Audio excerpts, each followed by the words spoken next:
प्रिय दोस्तों नमस्कार। संध्या काल की पावन वेला में आज हम खुली आंखों से किए जाने वाले ध्यान के अनुभव पर बातचीत करते हैं।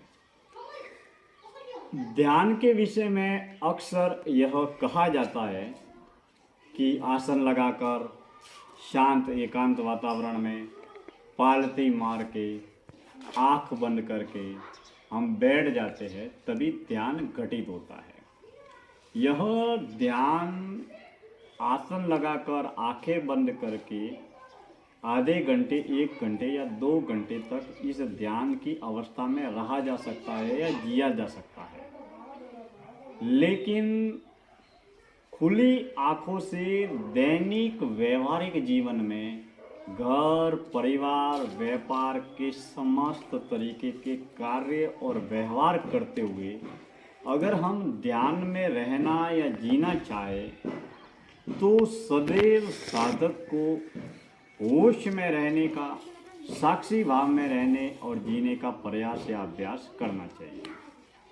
हम न केवल बंद आँखों से ध्यान करें मगर खुली आँखों से भी ध्यान का प्रयास या अभ्यास करके दैनिक व्यवहारिक जीवन में प्रतिपल, प्रतिक्षण, प्रतिकर्म हम ध्यान को, होश को, जागरूकता को और सजगता को अपने जीवन में अवसर दे सकते हैं।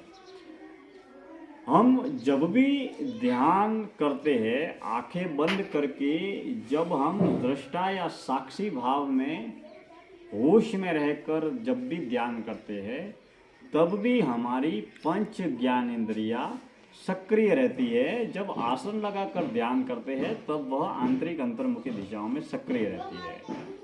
लेकिन जब हम पढ़ाई करते हैं, टीवी देखते हैं, मोबाइल चलाते हैं, सोशल मीडिया चलाते हैं, दोस्तों से बात करते हैं, किसी से मिलने जाते हैं, कोई हमें मिलने आता है, सुबह से लेकर शाम तक हम जितने भी काम करते हैं उसमें होश के जरिए, साक्षी भाव के जरिए हम ध्यान को जीवन में अवसर दे सकते हैं।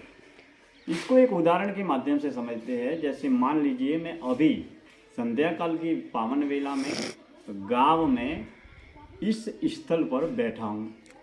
अब मैं बैठा हूँ तो जब मैं बोलना बंद कर दूँगा और जब खुली आंखों से मेरा देखना जारी रहेगा, आँखों से देखना जारी रहेगा, कानों से सुनना जारी रहेगा, जीभ से जो स्वाद है उसकी प्रक्रिया भी जारी रहेगी, चमड़ी से स्पर्श करने की प्रक्रिया जारी रहेगी और नाक से श्वास